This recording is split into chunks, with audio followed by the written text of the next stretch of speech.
please have a very warm welcome to Max Temkin from Cards Against Humanity.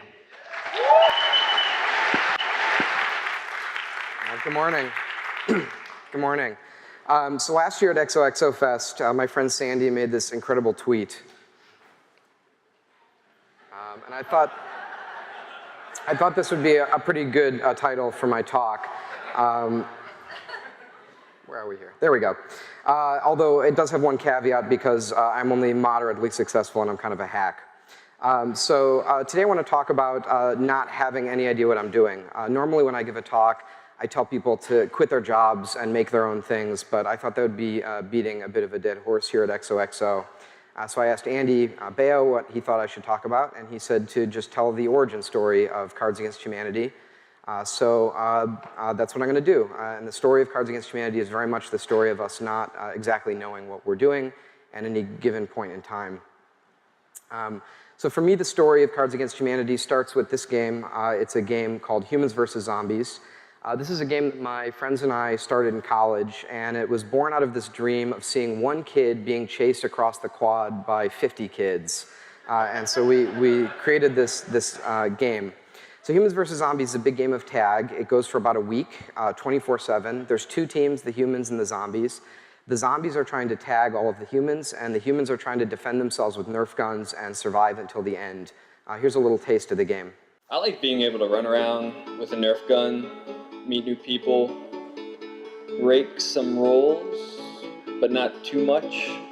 It was 2005. It was a dark and stormy night, and we were kind of bored, and we had Nerf guns that we just bought, so we thought, hey, let's create a game. It's a unique game that's different from any other game, and it totally brings people together. Without Humans vs. Zombies, I wouldn't have met Chris. Wouldn't have met you. When people play the game, they really get into it, and they really immerse themselves into it. And even when there's just a few people doing it, it's almost like contagious. Like if you see a few people like really caring about the game, it makes you care a little bit more. And that's awesome. The thing is, we're designing all of this for the community.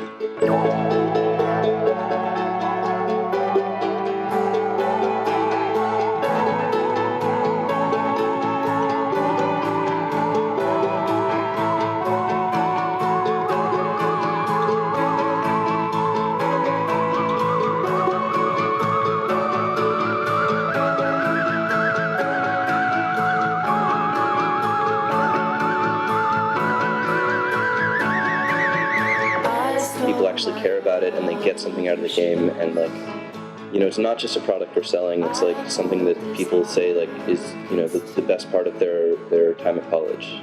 Like that, hearing that is insane. So one thing I love about this video is you can hear us talking about the game in terms of our values a lot. It's very important to us. We had to understand very quickly this transition from our values, like the things that we believed in, to the strategies that we wanted to use to organize this game, to our tactics, which were like the day-to-day things that we actually did. So in other words, how to translate our beliefs about who we were and what kind of a world we wanted to live in and what we wanted our college campus to look like into like decisions we were making in gameplay in the game. This is something that I learned about working on the Obama campaign in 2008. I left school for a while to work on that campaign. There's this great quote from Michael Slaby, who is the CTO of the Obama campaign in 2008. He said, "The thing that was best about the campaign wasn't that we used any particular tactic well. The tactics are very mutable. The tactics change constantly. There will be new tactics in 4 years. There are new tactics now that didn't exist in 2008. But people knew what we were about. We had a clearly articulated set of values that everything we did flowed out of. This is something that good communications people forget to do. There's a progression, in my experience, in organizations and in advocacy and in communications from values to strategy to tactics. People get really excited about the tactics because that's what everyone sees, and those are things that we executed well, but we were all working from a set of shared values, and we knew what we were about." So for Humans vs. Zombies, this was very important to us. Our values were that we thought that it was very important and subversive to play games in public, and we found that it changed us. We were in college, and it was supposed to be this very exciting time in our lives, but we found ourselves falling into this sort of day in, day out routine.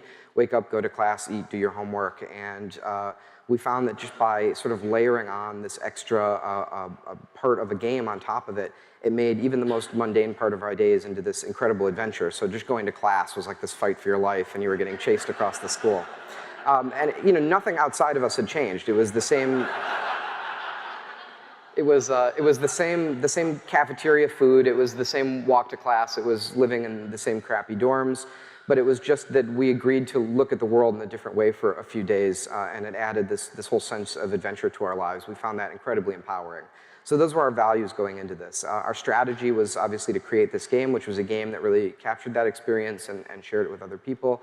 And the tactics were things that we did, like making it free to play. So it's we have a company, and it's in the charter of our company that no one can ever charge to play Humans versus Zombies, and you can't require people to buy any bullshit to play it.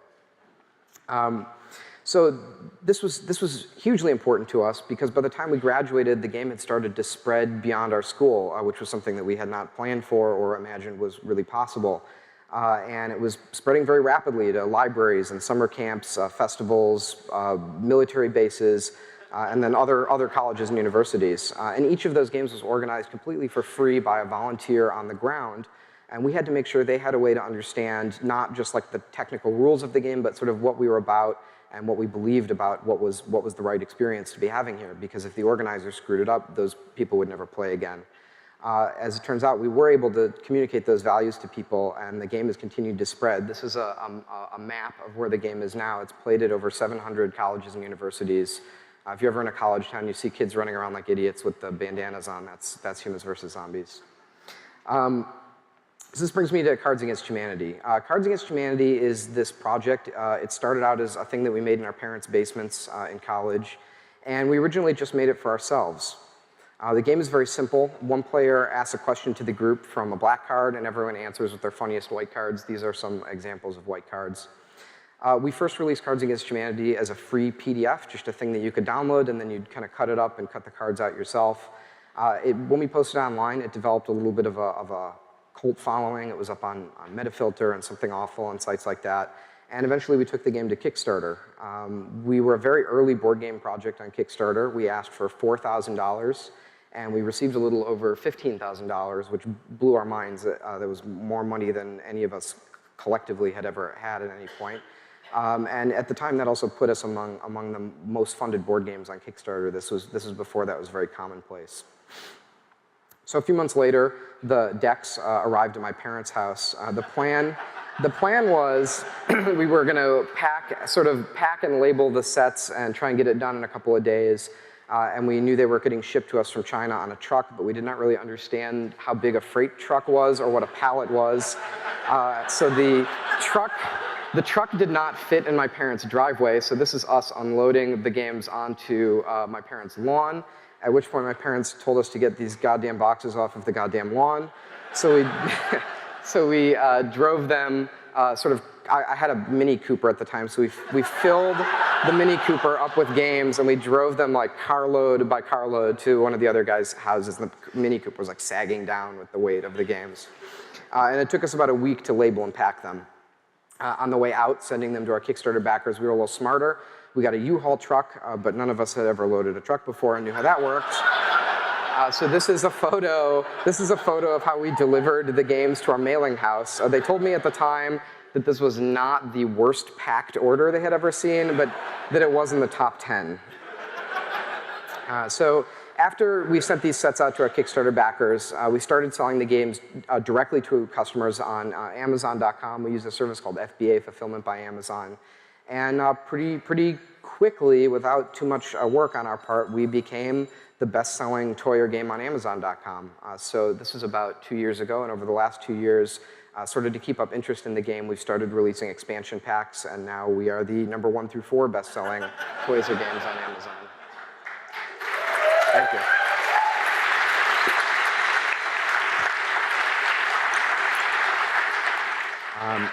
But I think one of the important things to know about this whole story is that prior to working on Cards Against Humanity, there's 8 of us who work on the game, and none of us had any experience or any sort of pertinent skills to this. Like I have a philosophy degree. So we have no experience as comedy writers. None of us had ever designed or manufactured a physical product before. Certainly none of us have any business experience, although I did work at a Radio Shack one summer, so that maybe was helpful.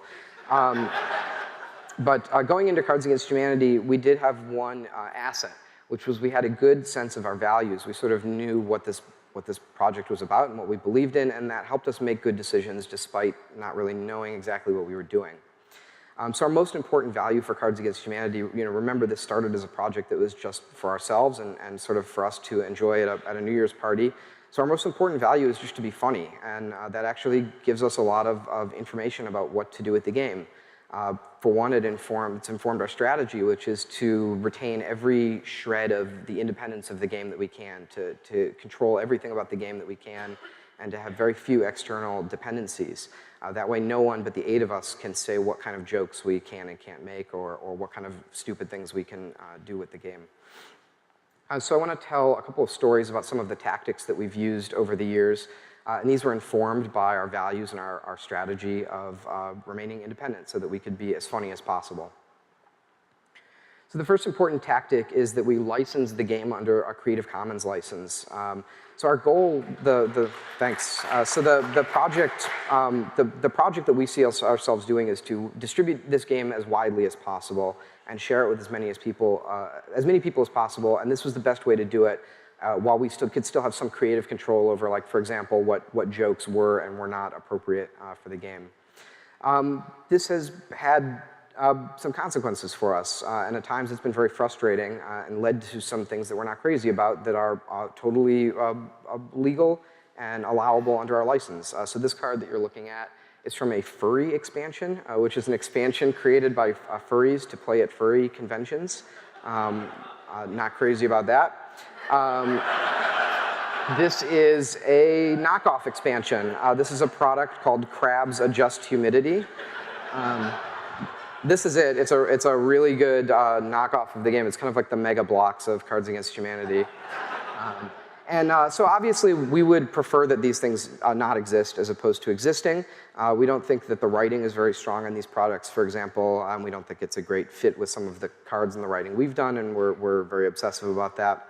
And in some cases, we don't want people to think that we wrote these jokes, so it's not entirely comfortable. But the Creative Commons license is very much the spirit of what our game has become. It's sort of part of our DNA that we're putting this out into the world, and we're going to allow people to do what they will with it, which is what they would do anyway, but in this case, they can do it proudly and share it. And that's led to some of the most incredible things that we could have ever imagined. This is a Cards Against Humanity marriage proposal. The guy rigged the deck with these cards that he was able to make legally under our Creative Commons license and proposed to his girlfriend. This is another Cards Against Humanity wedding proposal. This guy played these cards for the Make a Haiku black card, so this is the haiku. Here's one more.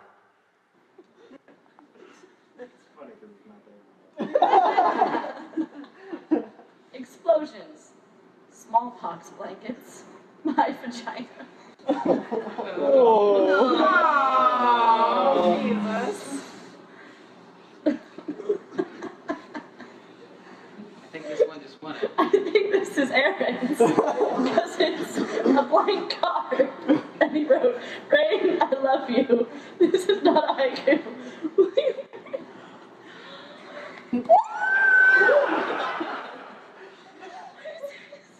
Yes.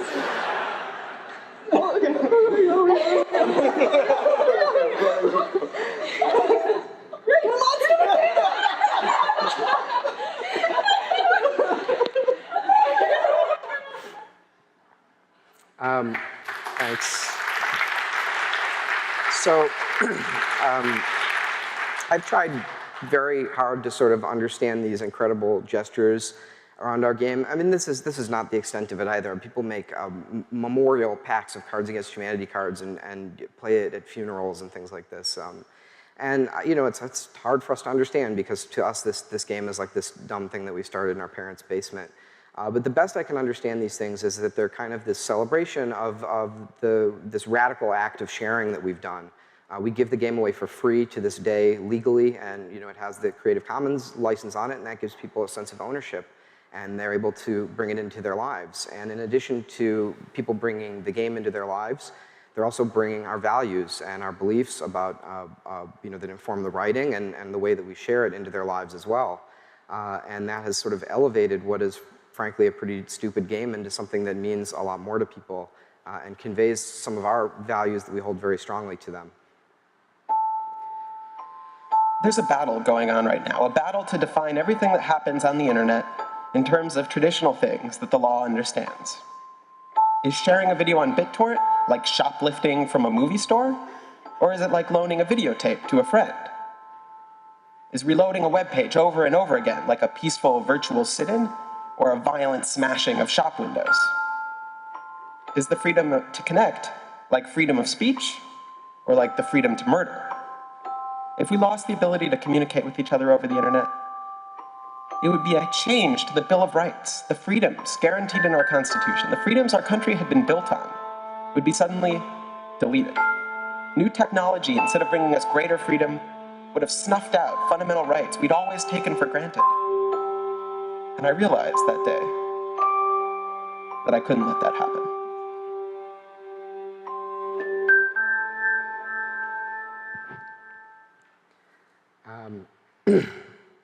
That, of course, was the late Aaron Swartz. So I want to talk about one more of our important values, which is that we have never looked at what we are doing as a zero-sum proposition, by which I mean that our success, we don't believe that our success is offset somewhere else by somebody else's failure. So I think this is true for most of the stuff that's happening on the internet and most of the things that you and I are making. But it's very surprising to us to see how much zero-sum thinking there still is about what we're doing. We're part of sort of an indie game scene and a scene of people who are making things independently. And I feel like as a group, we've figured out the first part of this creative disruption trick, or whatever we're calling it, which is that we've gotten rid of gatekeepers, and it's incredibly easy for people to make their own things and put them into the world and share them with people. But there's another part that we need to figure out, which is that we rise and fall as a group. And it's a core belief of ours that when one indie game achieves success, the entire genre profits. People take the whole genre more seriously, and it creates more room for everyone to succeed. You see a lot of this zero-sum thinking when people get mad about celebrity Kickstarters like Zach Braff's or Double Fine's. People make this ridiculous argument that the big projects somehow take money away from the little guy. Like there's a certain number of Kickstarter dollars, and they're all going to get used up. But not only is this like a fundamental misunderstanding of how crowdfunding works, but the data clearly shows that this is wrong. Kickstarter has a great blog post about this called Blockbuster Effects. This is well studied, and it's just incorrect. So this idea of our fate as a game being tied to the success or failure of other independent games and the ability of other people in general to create independently, it's very important to us. This is the last thing I want to show you. So this is a contest that we created called the Tabletop Deathmatch. So this came out of us going to Gen Con, which is the largest board game convention in the United States. And when we went to Gen Con for the first year, we were very disappointed to see that it was mostly dominated by big players like Wizards of the Coast, who makes Dungeons and Dragons and Magic the Gathering. And we didn't really feel like we belonged or fit in.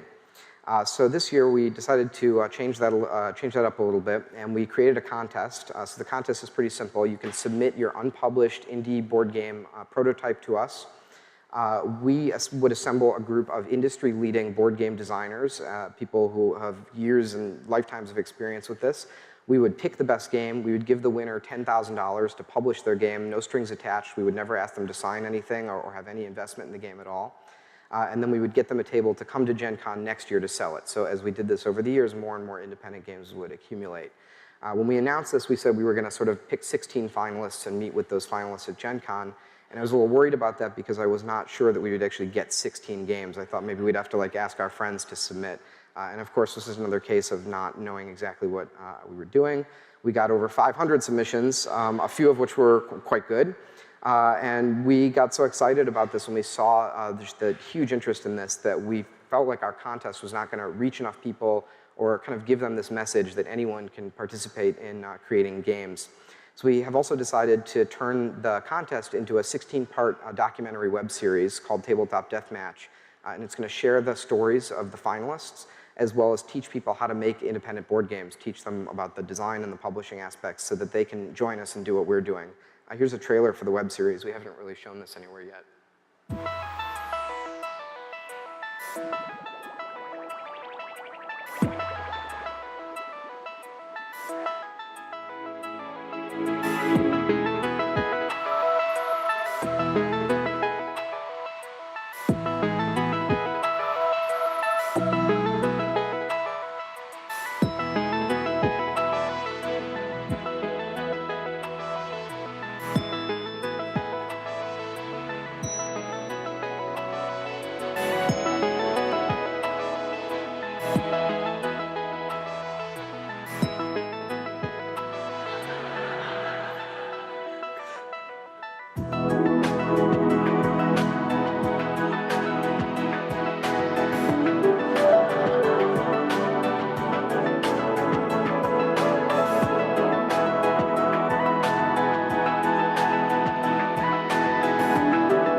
So incredibly impressed by this. You're a little biased, for one thing. Do you guys think it's fun to roll a die twice and have your turn skipped? Like, is that your idea of fun? It's got all the things that I liked putting in those games. The cost of the games can be extraordinarily low. I want to play this game.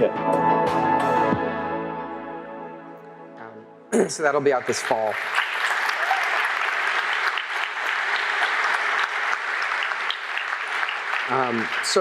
In closing, I want to say that the feeling of not knowing what you're doing is probably a pretty universal experience. I have a feeling I'm not the only person who's going to talk about that at XOXO.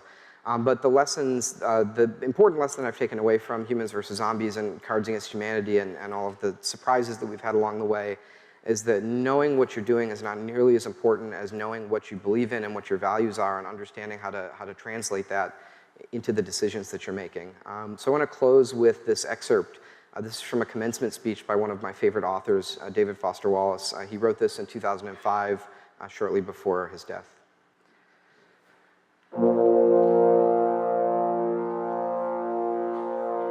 In the day-to-day trenches of adult life, there is actually no such thing as atheism.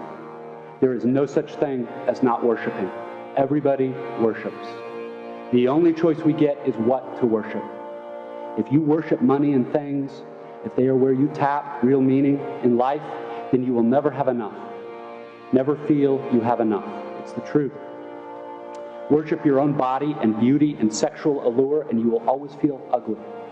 And when time and age start showing, you will die a million deaths before they finally plant you. Worship power, you will end up feeling weak and afraid, and you will need ever more power over others to numb you to your own fear. Worship your intellect, being seen as smart, you will end up feeling stupid, a fraud, always on the verge of being found out. Look, the insidious thing about these forms of worship is not that they're evil or sinful. It is that they are unconscious. They are default settings. They're the kind of worship you just gradually slip into, day after day, getting more and more selective about what you see and how you measure value without ever being fully aware that that's what you're doing. And the so-called real world will not discourage you from operating on your default settings, because the so-called real world of men and money and power hums merrily along on the fuel of fear and anger and frustration and craving and the worship of self. Our own present culture has harnessed these forces in ways that have yielded extraordinary wealth and comfort and personal freedom. The freedom all to be lords of our own tiny skull-sized kingdoms, alone at the center of all creation.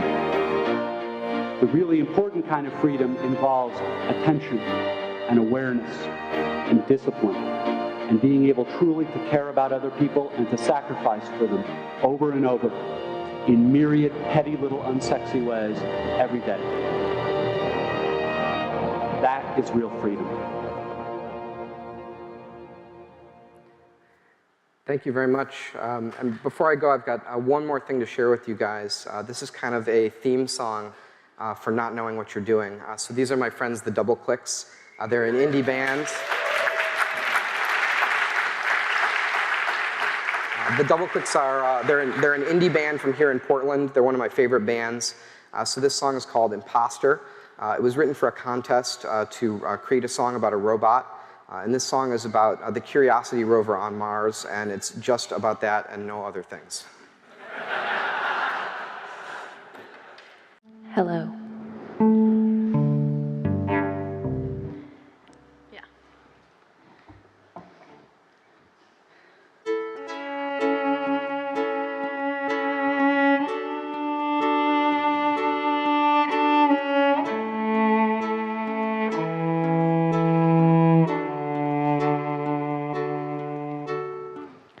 Feels like I've held my breath for hours. And I turn on my eyes to find I'm very far away. I take account of all my wheels, my arm, and my tiny drill. After all my training, I will do nothing familiar today. The folks who brought me up for this have such high expectations. And though they shouldn't, they have dared to dream that I can change it all. I don't know the words of this song anymore. I turn on my camera. I turn on my camera and that's not it. Oh my goodness, this is terrifying. After my training? No. Just keep going. Just finish the song. I don't know where to go right now. Tell me to keep going. I don't know where to go. First job. Do my first job. I feel so important and so very small. All I can think is of the ways I'll disappoint them. I've got the tools, I've got the team, but I'm not ready for my close-up. Everybody trusts me more than I do, and I still don't feel like I've even grown up, but I am faking it. I'm just pretending I can do this. I am faking it. I am faking it on Mars.